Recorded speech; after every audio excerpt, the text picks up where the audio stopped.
Hello, you wonderful people, and welcome to another episode of Not Too Comic Book. This being a show where we talk about TV shows that are adaptations of comic books. For today's episode, I'm going to talk about Resident Alien Season 4, Episode 9, the penultimate episode. Great episode. A lot of really interesting things went down in this episode, so let's break it down. Obviously, I'm getting into this very, very late. Probably talk about that a little bit more at the ending, but let's just jump right into the episode. We're picking up with Harry and Mike going further in the mine, looking for Liv. I think it's really beautiful where it's like, Liv said there was someone, a smoke. She saw someone smoking come in here, and I love Mike being like, well, if Liv said it, then she means it because Deputy Liv is not a liar. It's because I think for him, for so long, they had that conversation in the previous episode about how he didn't believe her for so long, and Liv being who she is, she's always been a very honest person. She's always been very truthful. So it just, and I think that's just kind of a neat little thing of just that little line of dialogue about that. So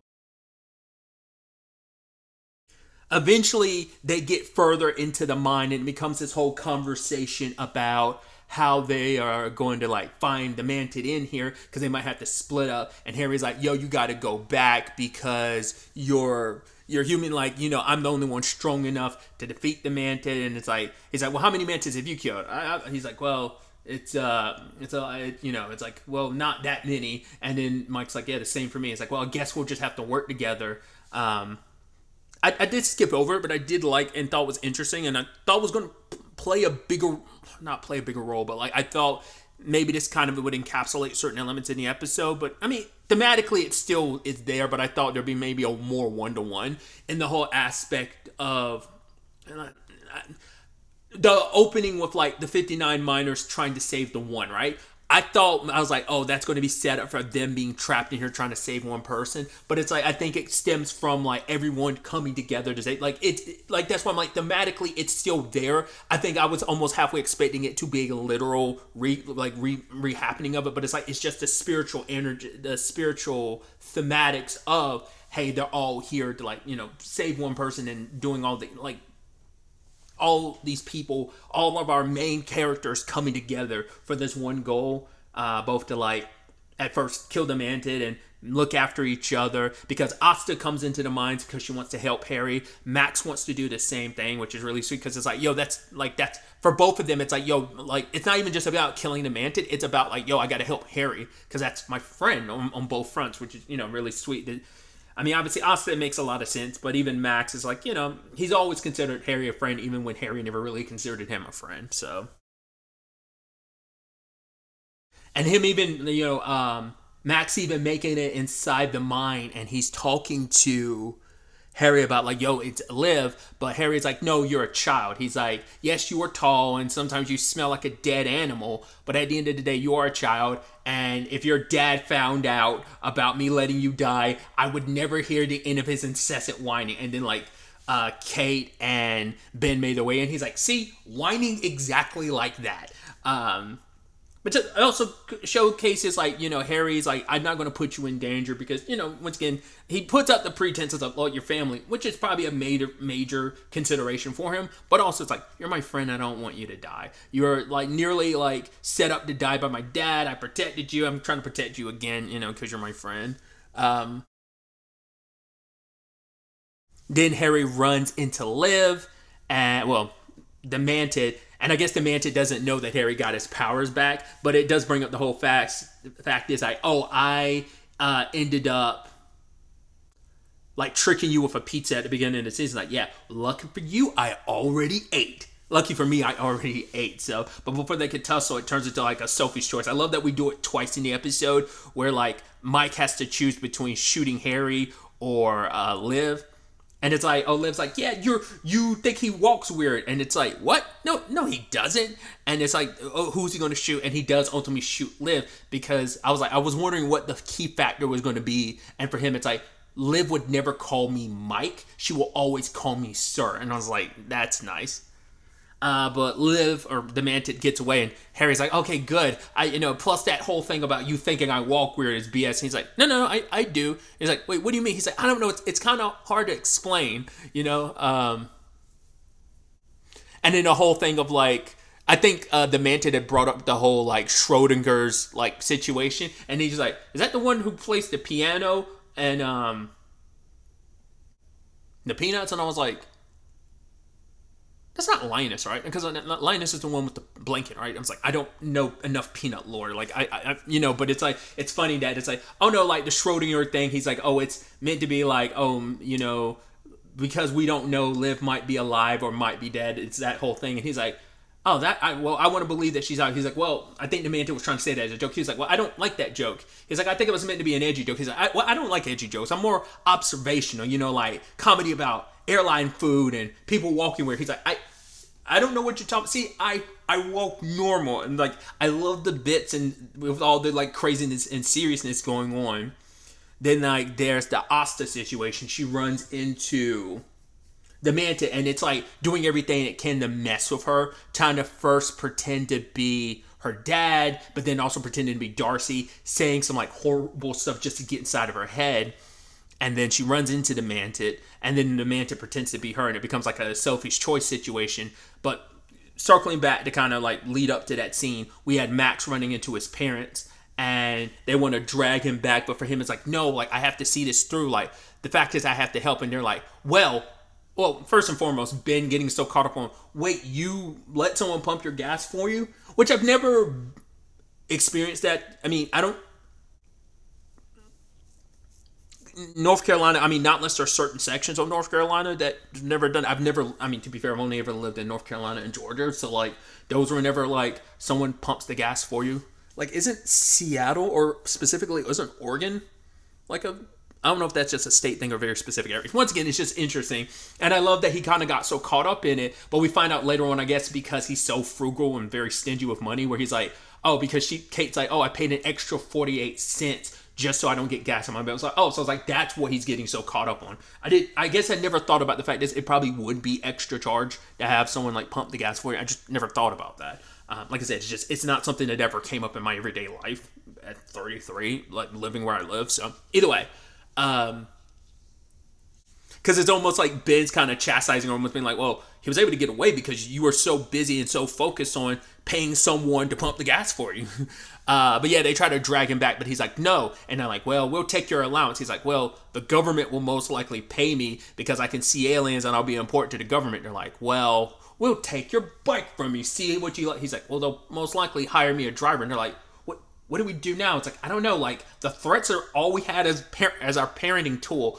But for Max, it's like, I can help. Like, let me help. I can do something. But it's like, fine, we'll go with you. And then Kate freaks out because of a spider, and she burns it with the tasing rod. And she really likes it. She's like, oh, I like that. It feels good. So they meet up with the others, and they point out the fake Asta, and they all proceed to chase after it, and they're going deeper into the mine. And once again, they're all there. The mine's a little unstable, so you don't want to be firing off gunshots here. And they stumble upon, was it Josh Callahan, like that one miner that they try to sacrifice themselves for. So, but it turns into a full-blown tussle between the Mantic and Harry. It's the first time we've ever really seen Harry like have to actually like legitimately fight, to my recollection. I don't think we've ever, like, because he's always been able to easily overpower most people, and obviously it was pretty easy to murder his dad a couple episodes back. What was that, episode 7, I think? But like him and the Mantic tussling it out, and obviously Asa get hurt in the middle of it, and that really pisses Harry off. I also love Ben, like, oh, I'll help with my flashlight, but he ends up like doing like flutter shot, like multiple shots of like taking pictures. And I love that like some of that is the footage where we see like it's just like, oh, from the quick photos Ben accidentally was taking. I thought that was just kind of neat how they stylized it in that regard. But then Harry ends up killing the Mantic. And it's like, okay, good, we did it. Asta's okay. I was like, but there's no way this is how this ends. Because I was almost concerned and worried that, like, if the Mantic dies, that it meant, like, Liv would die. It's like, it doesn't work like that. What it mostly comes down to is, he's like, oh, it made sure to turn back into Liv before it died. Because, like, oh, I want you to see what it looks like when Liv dies. And so, it's hidden her somewhere else. So, it is proof that she's alive. But then we find out the circumstances. She was grabbed up by the Mentat, but it wasn't just her, it's also Robert. Because I was curious about that, because I was like, when did it grab her? And I was like, well, it definitely had to be before they arrived at like the Miners' Day situation. And I started thinking, I'm like, you don't think it was pretending to be Robert, but like, why would it run into Robert and know to use Robert to get close to Liv? So that immediately kind of left my head when it's like, oh, Robert's here. But yeah, it just grabbed them when they were both in hiding, and then it snatched up Liv's form, and it left basically its babies behind. And I love that Liv tried to wake Robert up. She tried to whistle, but she can't whistle, so she had to be like, wake up. I love that.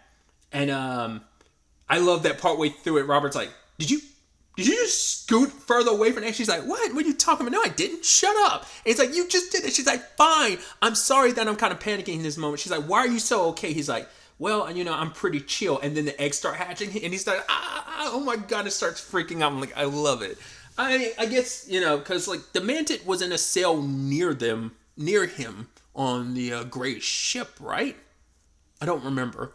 So, being in an alien prison, being experimented on, you'd be a little kind of okay. But then it's like, well, now we're going to be alien Mantic baby food. So it's like, no.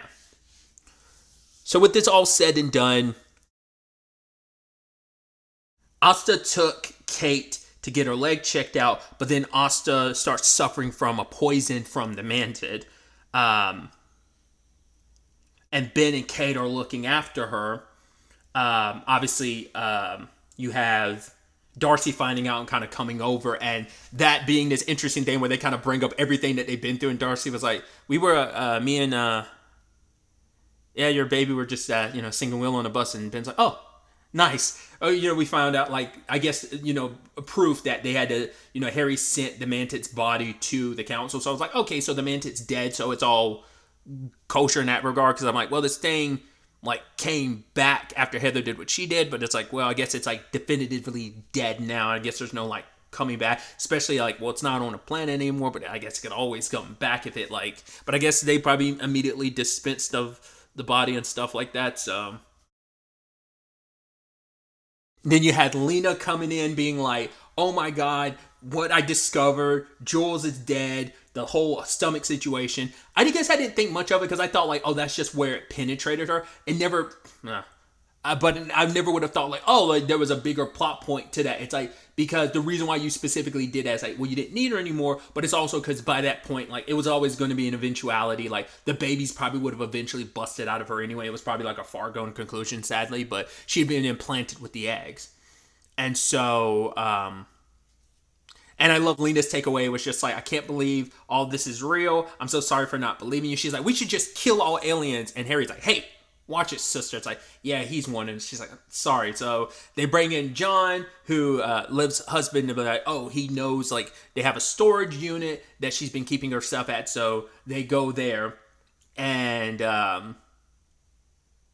I love that his takeaway was like, oh my God, this croquet mallet. Like, we could have been playing croquet the entire time. I can't believe she didn't tell me about this. And it ends up being his weapon when they end up splitting up, looking for a way to get to find Liv before it's too late.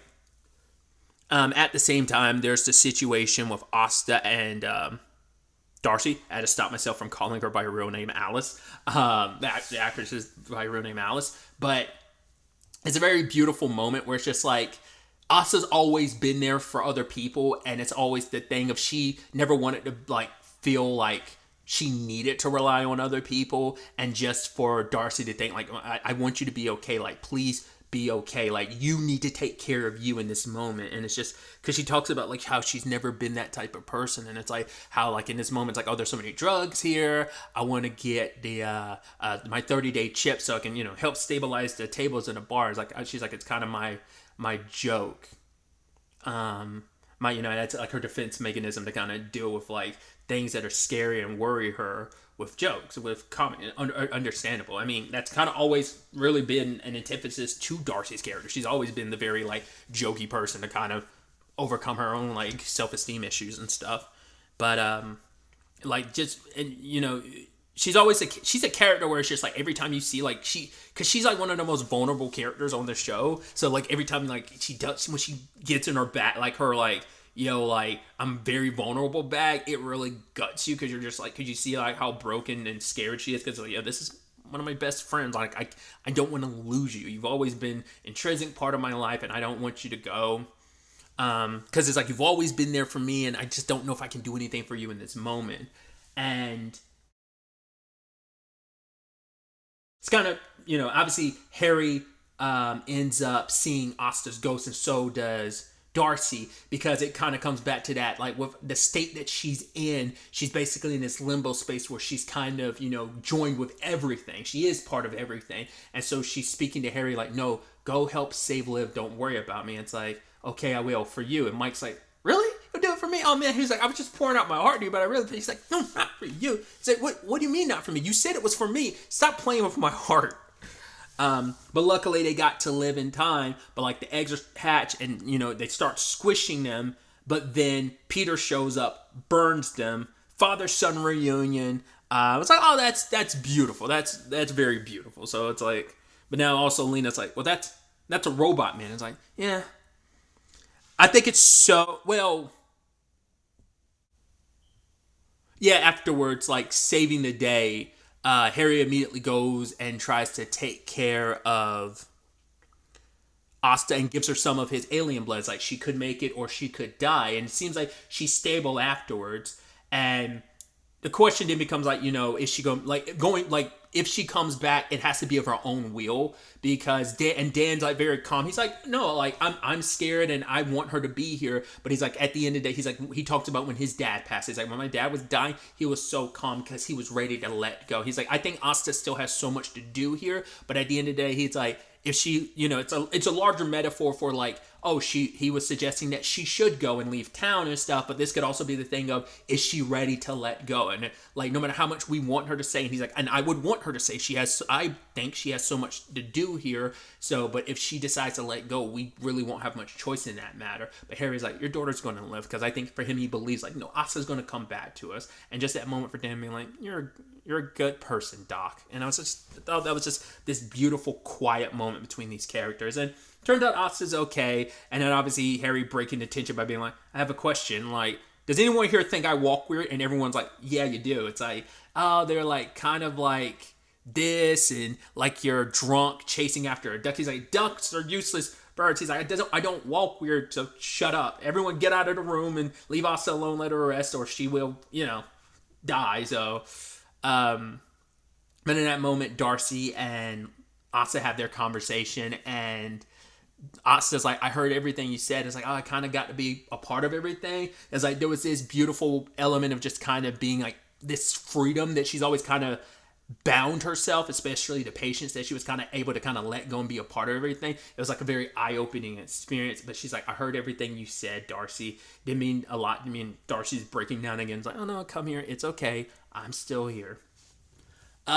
So Peter's going to be working with the government going forward. He turned on his tracker and let them find him because he was hoping that it would help him in the long run find Robert. So it's like we're kind of in this together. But at least they're reunited at the very least. So that's something. Liv having to say goodbye to like one of the only people she's ever been kind of like first connected with and believed her about aliens, because that friendship born through like no one else believing her. People thought Peter was kind of crazy too, so it was this nice thing. And Liv's takeaway from it, now that like Mike's like, well, you got to see an alien, and she's like, am I happy about it? She's like, I almost died. I never want to hear the word alien again. It's so, because this is the most dire situation she's ever been in. Like, she's been in love with the thought of aliens and stuff like that, but now it's the thing of she wants nothing to do with it. And I'm curious to see if that continues or not. I've been watching an anime that kind of deals with like a similar thing where like someone has a very negative experience with vampires versus it's so interesting because like Mike's experience with aliens has kind of been negative, but he still has walked away being a little more positive. It's so fascinating because he was the one that was so like, aliens aren't real, you're crazy. deputy. Now she's like, I'm done with aliens. I think he's a little bit more on board with the whole situation. He's kind of fine with it, but I'm curious to see if they stick with that. If Liv is just like, I'm done with all alien stuff. Does she end the podcast? After, does she not want to talk about it anymore going forward? Because she was so intrinsic and part of that, but now it's like, well, shit got real when I got so close to dying that I'm like, it's so, I mean, understandably, like, it is a life-changing event where just like, it, you came so close to dying, so it's understandable. So it's gonna, like I said, it's gonna be interesting to see if she keeps that up going forward. Um, then you also had the Kate and Ben conversation about what do they do going forward about the whole Max thing, where they're like, the conversation of, he could never truly be himself because we would never kind of allow him to be. So Ben's like, oh, bad parenting on our part. And she's like, no, like, there's nothing in the mommy blogs about how to handle this situation. But it's like, our son proved himself today. It's like, he was an intrinsic part of help saving the day. So we should be a little more open with him just kind of wanting to embrace and be himself. So maybe he will kind of join, the government, kind of work alongside Peter, kind of this next generation alien hunter. So that is a potential future for him, even though they're like, yeah, our son who's never finished a book report ever, it's like ended up saving the day. So it's going to be interesting to see. And obviously Kate was able to kind of push her fear aside and kind of help with the mantis thing. Like after it got the pickaxe, it's like, oh, I'm electrocute you. Make sure you're dead. And able to kind of summon up that courage, even being afraid. Ben's like, oh, I'd love it if you taught me a little bit of that. And joking like, oh, that, I'm not a miracle worker. But I think like that is an important thing for Ben too, because he is so skittish and afraid. So it's going to be interesting to see what that means going forward for the entire family.